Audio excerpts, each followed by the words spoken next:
سألت نفسي كتير، هو احنا ليه بنحب افلام الهبوط رغم انها افلام منيلة بنيلة وفشلت فشل فظيع، ووقت عرضها محدش كان بيعبرها حتى في السينما، ولما نزلت في التلفزيون برضه محدش سأل فيها. وبعد بحث شديد لقيت الإجابة ان الافلام دي بتفكرنا بنفسنا لما بنكون عندنا افكار ألمعية كده ومتحمسين ليها قوي، وبعد الانهاء والوصول للمنتج النهائي من الافكار دي نلاقي النتيجة لا انزل الله بها من سلطان ولا اتمناها حتى لألد اعدائي. هي افلام الهبوط دي كده بالظبط، بنحبها بقرفها وسوء انتاجها وافهاتها اللي تجيب المرض والذبحة.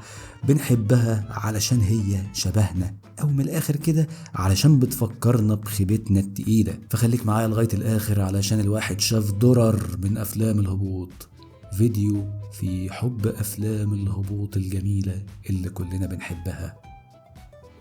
مساء الفل عليكم، نستاذنكم تعملوا لايك من زرار اللايك اللي تحت هنا كنوع من انواع الدعم، واللي ما اشتركش في القناه يشرف وينور بالاشتراك. ويعني القناه لسه صغيره شويه ولكن ان شاء الله تكبر بيكم ومعاكم. افلام الهبوط دي في منها كتير قوي، يعني قائمه لن يسعنا الوقت ان احنا نقولها او نعيدها، بس جايب لكم النهارده كده ايه حاجه بسيطه كده خفافي من افلام الهبوط، عينه كده بسيطه. نبدا بالفيلم الاولاني وهو فيلم بنات وموتوسيكلات. والفيلم ده دايما لما بشوفه كده بيجي في التلفزيون واشوفه او اشوف لقطات متقطعه منه بيحضرني قول طلعت زكريا: طبل وزمر ورقص وبنات وشباب ومخدرات وعلاقات جنسية كاملة.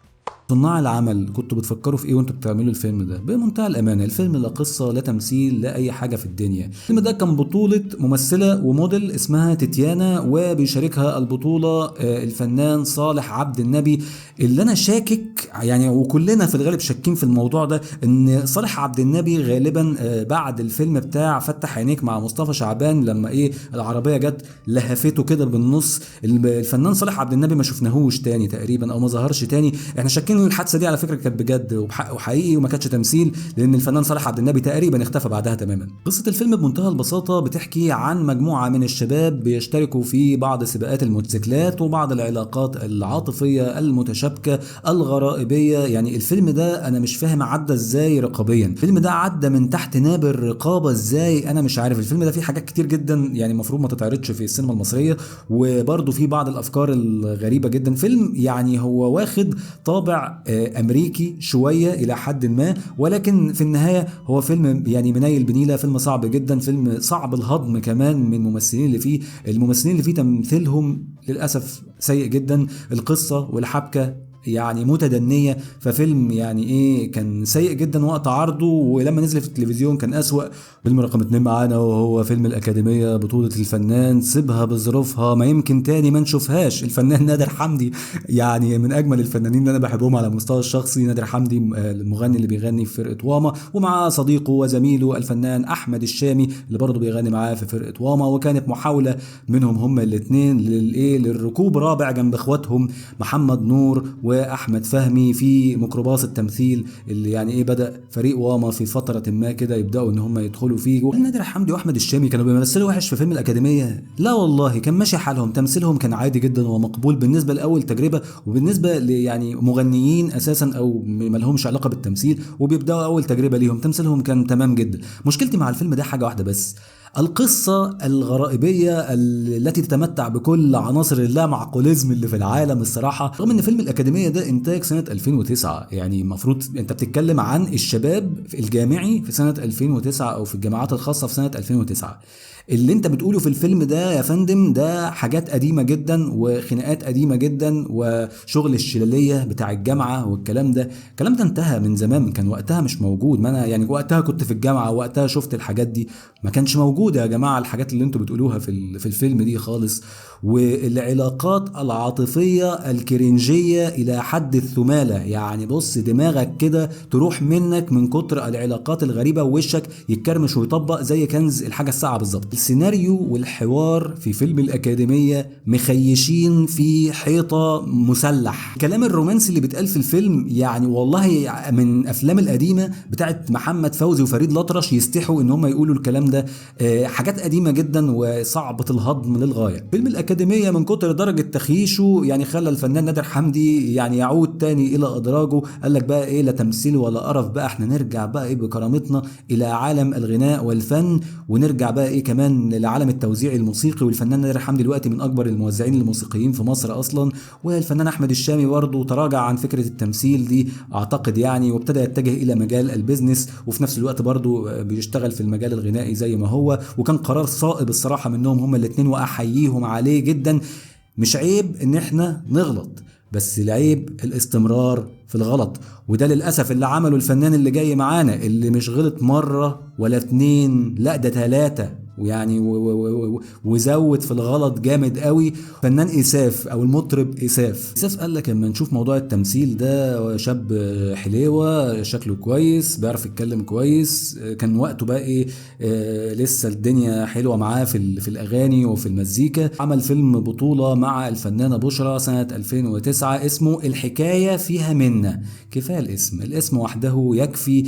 الاسم بيعبر عن القلش اللي موجود في الفيلم وسوء التمثيل اللي موجود في الفيلم، وقصة الفيلم برضو اللي مش محتاجين نقولها لان هي قصة مترهلة للغاية. المهم يا سيدي، الفنان إساف خيش في الفيلم ده، والفيلم ده يعني وقع وفشل فشل ذريع. بس الفنان إساف لا يتوانى عن انه يحاول مرة اخرى في السنة اللي بعديها مباشرة في سنة 2010.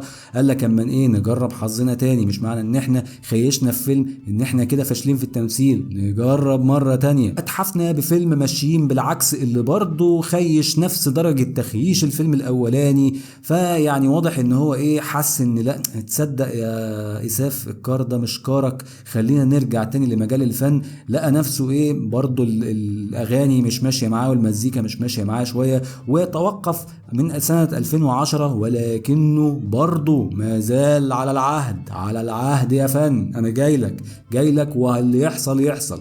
طلع علينا في سنه 2019 بفيلم اسمه كازانوفا، فشل برضه نفس الفشل الذريع اللي فشلوه الفيلمين التانيين. ومش مجرد فشل عادي وخلاص، لا ده فشل وجاب للبشرية معاه وباء. يعني مش قفل رزقه هو بس، لا ده قفل رزق الكوكب كله تقريبا. ويعني اعتقد ان دي رسالة صريحة من كوكب الارض للفنان إساف، ان يعني لا التمثيل ده مش كارك يا فنان، ويعني ايه اتجه للغنى اللي انت صوتك جميل جدا وانت فنان ممتاز. قلنا بقى نخرج شوية من اطار المغنيين اللي عمالين بيخيشوا دول، ونروح لسنة 2011 لفيلم كان متوقع نجاحه بشدة جدا، والأخبار كانت متناثرة عنه قبل نزوله إن الفيلم ده هيبقى من الأفلام القوية الجيدة على المستوى الكوميدي. الفيلم اللي فشل اللي بنتكلم عليه وهو فيلم الفيل في المنديل، بين قوسين كده سعيد حركات، بتاع الفنان طلعت زكريا اللي أنا بحبه على المستوى الشخصي، وكلنا أعتقد بنحب طلعت زكريا جدا. طلعت زكريا كان قبليها عامل فيلم طباخ الرئيس، والفيلم ده كان جميل جدا وناجح جدا، وكان يعني بينذر ببداية نجومية طلعت زكريا ان دي خطوة اولى جيدة جدا هنبني عليها بعد كده خطوات جيدة او اكثر جودة. طلعت زكريا باختيار غريب جدا فيلم الفيل في المنديل بين قوسين سعيد حركات اللي بنتكلم عنه ده. الفيلم ده ركزوا كده نزل في يوليو 2011. اللي وقع الفيلم ده في السينما كان تصريح اللي قاله طلعت زكريا، اللي تصريح سياسي او احد التصريحات السياسيه اللي يعني اثارت الثوار ساعتها ضده. والفيلم ده اتعمل ضده حملات مقاطعه كتير جدا في وقتها، ولدرجه ان هو ما جابش التكاليف بتاعته. يعني الفيلم ده فشل في السينما فشل قوي جدا. طيب هل هو فيلم كويس او فيلم سوليد جدا نتفرج عليه؟ لما نزل في التلفزيون بقى انا قلت ايه الفيلم ده ممكن فشل في السينما عشان التصريحات بتاعت طلعت زكريا. طب تعالوا نشوف في التلفزيون. صراحه كان فيلم متفسخ جدا، فيلم صعب الهضم، قصة سيئة جدا، افيهات تقيلة الظل جدا، مش مستوى طلعت زكريا على الاطلاق. مشكلة بقى في فيلم الفيل في المنديل ده ان ممكن اخفاق، وان انت ممثل كويس تعمل حاجات كويسة قبل كده، ولكن للأسف من ساعتها او من ساعة الفيلم ده ما فشل طلعت زكريا راح ومرجعش تاني. ويعني من ايه عمل حاجات بسيطة في النص كده صغيرة، وبعد كده تعب طبعا، وبعد كده ما كناش بنسمع عنه حاجه خالص الى ان توفاه الله. ويعني كنت حزين جدا على وفاه طلعت زكريا الصراحه، ان الراجل ده من الراجل اللي ضحكني من قلبي. نيجي للفنان الذي لا تخلو منه قائمه افلام الهبوط، برنس افلام الهبوط الاول والمتربع على عرش افلام الهبوط جامعه. اي فيلم بيظهر فيه كده كانه خد ختم فيلم الهبوط على طول، وهو الفنان احمد هارون اللي كلنا بنحبه جدا وبنحترمه جدا. لكن انا اخترت النهارده فيلم 90 دقيقه لسبب واحد بس، ان بيشاركه البطوله الفنان ابو دم واقف في التمثيل، وهو الفنان سامو زين. مش عارف في مغنيين كتير معانا في القائمه دي النهارده، ما اعرفش ايه السبب، ولكن يعني ايه هو يعني احمد هارون جاب معاه في ايده انجاجيه. للاسف سامو زين في فيلم 90 دقيقه صاحب الافيه المشهور الذي يعني ايه اثار الضحك والدموع في نفس ذات اللحظه في نفس ذات المشهد. عايزاك يا دكتور في كلمة. أخبار نسمة إيه؟ ما اخبيش عليك، الحاله ما تطمنش.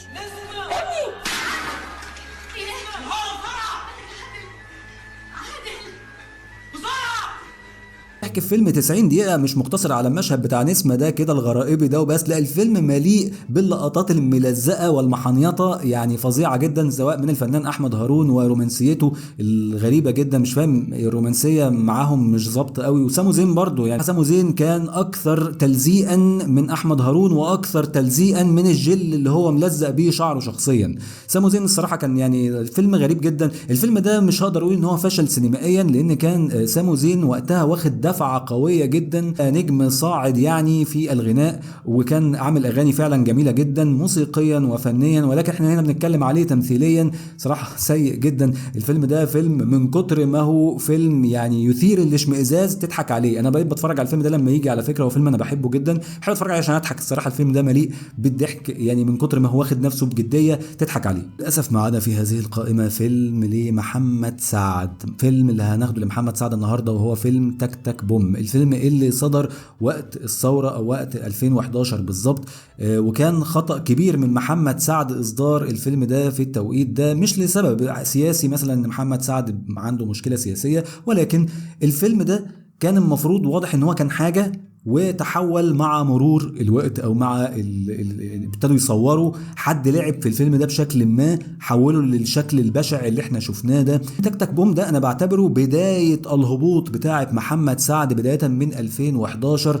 محمد سعد للأسف دخل الثورة في الفيلم ده بشكل إقحامي جدا، وحول الفيلم لفيلم غريب. يعني انت دورك كوميدي، دخلت ليه السياسة في الموضوع؟ خلي السياسة في الفيلم، بوظ الفيلم كده تماما، ويعني فيلم هرب منهم على الآخر. رغم ان في الفيلم اللي بعده مباشرة وهو تتح برضو دخل حتة كده فترة ما بعد الثورة تحسها في خلفية الفيلم، ولكن كانت على خفيف، كانت متقبلة جدا. وفيلم تتح من الافلام المتماسكة الى حد ما، فيلم كويس على مستوى الضحك الهزلي مش اكتر من كده. مش افضل افلام محمد سعد، ولكنه يعني متماسك اكتر عن تك تك بوم ده. لكن ده في الغالب كان قصة مكتوبة اتعرضت على محمد سعد خدها وغير فيها، او اي حد تاني مخرج غير فيها ما اعرفش. المهم واضح قوي ان في حاجة اتلعبت في القصة دي اقحمت فيها موضوع السياسة ده، وده شخرم الفيلم تماما، وبعتبره من أسوأ أفلام محمد سعد اللي معانا في قائمة أفلام الهبوط. أنا برضو نجم الهبوط رقم 2 اللي هو واخد المركز الثاني بعد الفنان أحمد هارون مباشرة، ومحدش واخد باله منه كده قوي لأن هو إيه في السكرتة منه، وهو الفنان أحمد عزمي الذي لا يخلو فيلم من أفلام الهبوط منه برضو. لكن أنا هختار للفنان أحمد عزمي النهاردة فيلم هو في كده. الفيلم ده ما فيهوش أي حاجة، والسيلينج بوينت بتاعته او نقطة البيع الرئيسية بتاعته اللي الفيلم باع على اساسها هي الممثلة اللي شبه ازازة الكوكاكولا اللي حضراتكم شايفينها قدامكم دي. ممثلة ما اعرفش كانت وقتها طالعة جديد او انا ما شفتهاش غير في الفيلم ده، اسمها روان فؤاد. انا ما كنتش اعرف اسمها اصلا، دورت على اسمها وتعبت عبال ما لقيته اساسا، يعني مش حد مشهور قوي وما شفتهاش غير في الفيلم ده. الفنانه روان فؤاد بقى قالوا لها ايه؟ قالوا لها بص يا فنانه، احنا بقى ايه، سيبك بقى من القصه ومن التمثيل ومن الكلام دي، ارمي كل ده ايه ورا ظهرك تماما. حضرتك دلوقتي هتنزلي ومعاكي عربيه نص نقل على شارع الشواربي، شارع طلعت حرب، شارع البطل احمد عبد العزيز، هتلمي منهم كل الفساتين الحمراء القصيره وتطلعي بيهم على الاستوديو عندنا، وهو ده الفيلم وهو ده كل شيء. هو ده السيلينج بوينت بتاع الفيلم، الفنانة روان فؤاد، والفيلم اسمه هو في كده. اعتقد اسم الفيلم شارح هو عايز ايه. واعلان الفيلم لو دخلتوا على يوتيوب وشفتوه هتفهموا انا قصدي ايه كويس. ان الفيلم السيلينج بوينت بتاعته المنطقه دي، قصته متفسخه للغايه، احداث متفسخه للغايه، احمد عزمي معانا منورنا طبعا. للاسف ما اتكلمناش عنه كتير لان الفنانه روان فؤاد هي اللي كانت السيلينج بوينت الكبيره بتاعت الفيلم يعني اكتر، فكانت ايه مغطيه بفساتينها الحمراء، مغطيه شاشه السينما تماما. معانا نجمتين من نجمات الهبوط الاولى وهما الفنانه نرمين ماهر اللي برضه لا يخلو فيلم من افلام الهبوط الجميله اللي كلنا بنحبها منها، ومعاها الفنانه دولي شاهين اللي يعني احيانا بتطلع في الهبوط، احيانا بتطلع في افلام كويسه، يعني مره كده ومره كده هي وحظها. الفيلم ده من اسمه تعرف انه فيلم هابط. الفيلم اسمه ظرف صحي. ايوه الكلام اللي انا بقوله لكم ده الاسم ده صح، انا مش بغلط في الاسم. الفيلم اسمه ظرف صحي، فيلم اسمه قلشه من الاخر، فيلم اسمه قلشه. يبقى الفيلم ايه؟ فيلم قالش. وفيلم بيحكي عن سيد شطاف السباك بيحب بطه في حاره شعبيه مليئه بالمجاري والعفن والطرنشات المفتوحه، فاحب اسمي الفيلم ده فيلم الحب في الطرنشات. فيلم يخليك تغطس في أحضان البلاعات وقصة الحب المثيرة ما بين شطاف وبطة داخل الطرنشات، حاجة مثيرة للاشمئزاز.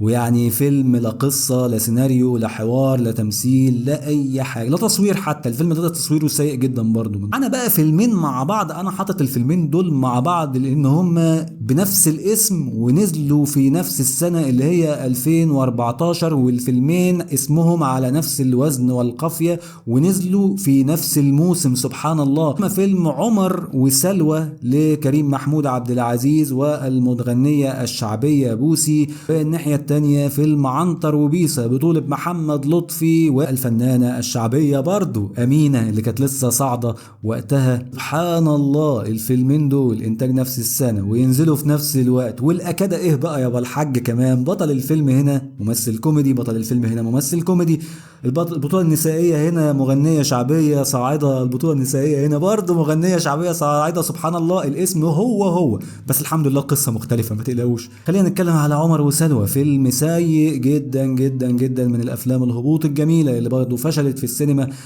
فشل ذريع جدا. كان فيلم من قائمة كده بتاعت ايه افلام السبكي اللي هي النحتيات دي اللي كانت وقتها. السبكي عمل افلام جميلة على فكرة، ولكن في افلام ليه خيشت شوية او افلام كانت موجهة لمواسم معينة زي العيد والحاجات دي. عمر وسلوى بيحكي ان عمر ده ولد غني يعني ومش عاجبه اي بنات في الدنيا رغم ان حواليه بنات كتير حلوين، ويحب بوسي اللي اسمها سلوى اللي هي مطربة شعبية استعراضية، وبيتجوزوا. والفيلم بيستعرض الايه اللي هو الصراع الطبقي في فكرة تامر وشوقية كده، هي حاجة نفس الشكل ده كده. نروح بقى لعنتر وبيسة، ده بقى قصة تانية خالص، وهو مش بياخد نفسه كفيلم كوميدي ولكنه فيلم المفروض ان هو كوميدي، بس هو مش واخد نفسه بدرجة جدية كوميدية مطلوبة. فيلم متماسك شوية اكتر من عمر وسلوى. بيحكي ان بيسة دي بنت طيبة عايشة في حارة شعبية بتحاول يعني تعيش بشكل بسيط يعني، وبتتعرف على عنتر ومعاه 3 اصحابه يعني، بتتعرف عليهم في ظروف ما، وبتحب عنتر مع مرور الوقت. وعنتر ده كان خارج من السجن وهي بتحاول تقومه ولكن هو ايه مش نافع فيه الايه الخير يعني.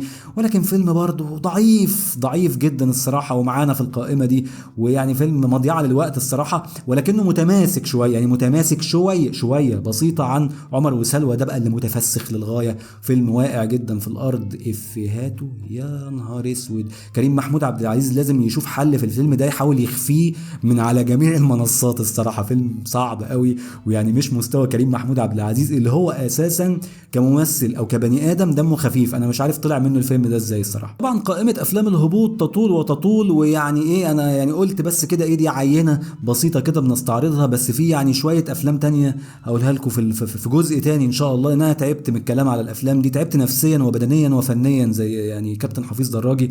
فهنقفل الفيديو ده لغايه هنا، ويا ريت استاذنكم للي ما عملش لايك يعمل لايك تحت، وقولوا لي شفتوا ايه من الافلام المنيله بنيله اللي انا اتكلمت عنها دي، شفتوا ايه من الخيبه التقيله اللي انا شفتها دي. قولوا لنا رايكم في الافلام في التعليقات، ويعني لو حد عجبه فيلم من الافلام دي قول لنا برده عجبه ليه، نحب نسمع الراي المخالف برده. جايز الافلام دي مثلا انا شايفها متجني عليها ولا حاجه لا سمح الله. واشوفكم على خير في فيديو جديد قريب. السلام عليكم.